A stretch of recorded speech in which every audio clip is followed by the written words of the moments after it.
Hello everyone and welcome back to my channel. My name is Lauren if you're new here, and if you're not new, you're the best for coming back. Thank you.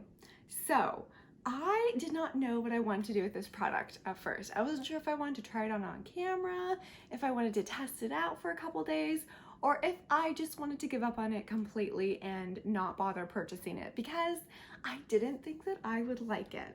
And the product we're talking about is the Tarte Major Skin Cream Foundation and Powder Finish. So as you can see, I did purchase it. I did end up picking it up, and I only picked it up after I saw a couple different reviews where they were a little bit mixed, but overall, I really liked how the foundation looked. It looked gorgeous.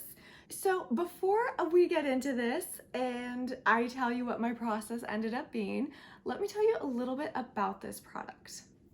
So this duo includes a buildable, breathable cream formula that melts into and moves with the skin. It also includes an air spun setting powder that blurs the appearance of pores to create a flawless looking skin-like finish.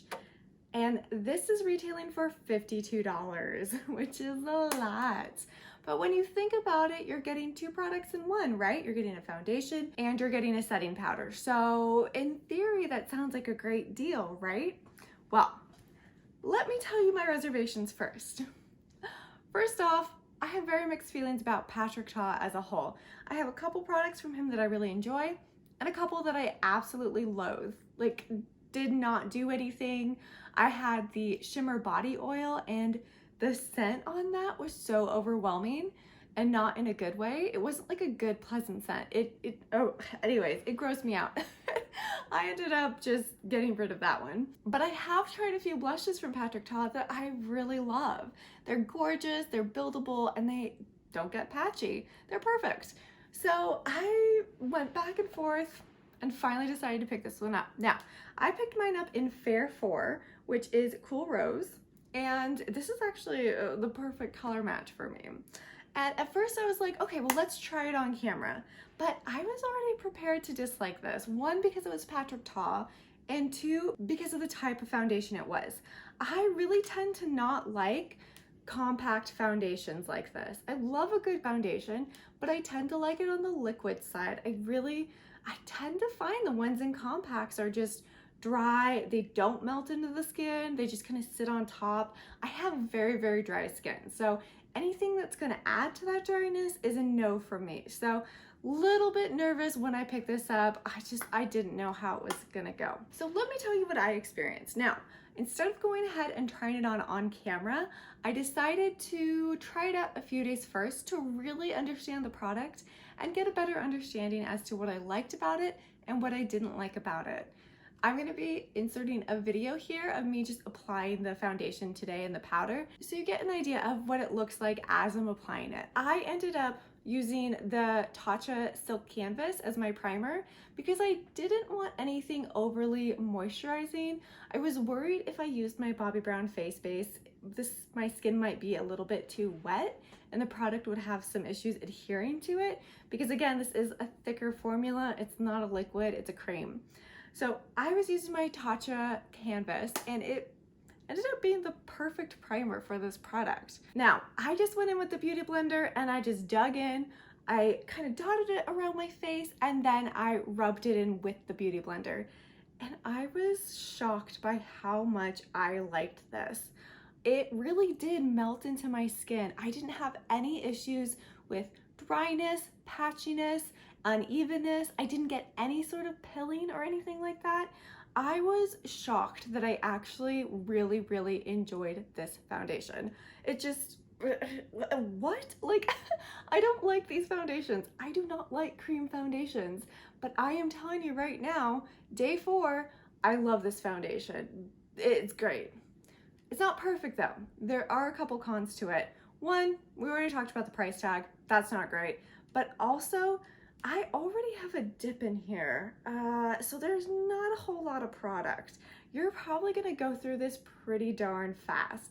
And I really only went in with one layer. I did go in with a couple layers on some issue spots that I have. I have like a pimple up here and I needed some extra coverage. And my nose just tends to be a little more red, so I like putting more coverage on it as well. Again, I didn't have any issues with patchiness. It built up like a dream. No issues at all, but it just means that I'm gonna be going through this pretty quickly. I'm actually probably gonna be able to finish off that foundation, which is not a bad thing, but when you have as many foundations as me, it's kind of like, oh, you just got that one and you already put a little pan in it. Another con is that it kind of smells. Like, I've talked about this before, but I don't like products that have an intense fragrance on them. I don't have a sensitivity to them, but I don't like when my face just kind of smells like, you know, roses, or in the case of clean beauty, something a little bit not great. And this one is leaning towards the not great smell. I don't love it. It definitely is a product. I was sniffing my beauty blender because it's not a brand new one, and I was like, is it the beauty blender? No, it's the foundation. It's a little bit smelly. The other con I have is this packaging. Can you see that? I don't know if you can see that. It is just covered in fingerprints. I've actually cleaned this already before popping on here, and it's already dirty. So it is what it is, right? The packaging is not my favorite. I also don't like this lid. It's hard to grab it and open it. And you do need to make sure that you press down on it so that it closes all the way. I don't like Patrick Ta's packaging. It looks pretty. I do like the rose gold aesthetic very much. It's just not super practical. Like, it looks gross now. Another pro though is that I didn't have any issues applying concealer on top of this foundation. I used a couple different kinds of concealers. In the video I used my Dior concealer. No problems at all. And yeah, I was actually really happy with the foundation. Let's move on to its sister, the setting powder. Now, I talked so much about this foundation and how much I enjoyed it. I can't say the same for the setting powder. It says it's supposed to blur pores. It didn't really do a whole lot on my skin. Now, again, I do have drier skin, so maybe this just isn't the best powder for dry skin. They are saying that this product is best for oily, combo, and normal skin. Not saying anything about dry skin, so maybe the formula just doesn't mix very well with dry skin, but it didn't really do anything. I mean, I didn't hate it, but I have so many great setting powders that when you find a dud, it definitely stands out. It just doesn't do anything for me. Also, the first time I used it, I made the mistake of, it's got this little flappy part, a little plastic part, and you're supposed to cover the cream foundation when you use the powder, obviously. Well, I forgot to put the little flappy thing down, and I had my brush and I was just boop, boop, boop, putting it in there, and I ended up getting the cream all over the powder. So I had to go through, kind of scrape it off with my nail. You can probably see part of it still on there. So it's there for a reason. Put the little flappy thing down, don't forget. But that's also kind of another reason why I don't love when cream and powder products are in the same compact. It just, you know, there's a chance that things could go wrong. And in my case, it did. It was a learning experience though, right? So the powder for me really did nothing. If I had purchased the powder on its own, I honestly probably would return it. But because the powder is included with the foundation and I've really been enjoying the foundation, I'm gonna keep using this because I really like the foundation. I've talked about it before, but we're going through a heat wave right now in California and it is hot, and I have been outside doing things and this foundation has stayed on. It has not budged. And I'm not gonna give any credit to that setting powder because, again, I don't think the setting powder did anything. I was like up close to the mirror. I was like trying to see if any changes were happening when I was applying the powder. No, the powder is kind of a dud, a complete dud.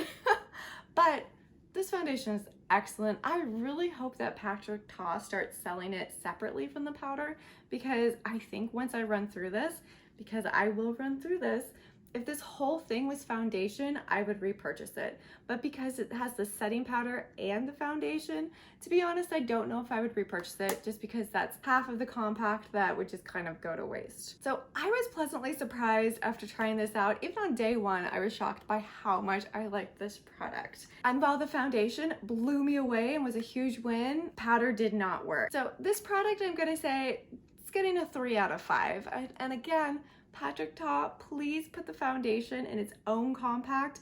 I will gobble that up. So good. Anyways, I hope you all enjoyed this video and I will see you all in the next one. Bye.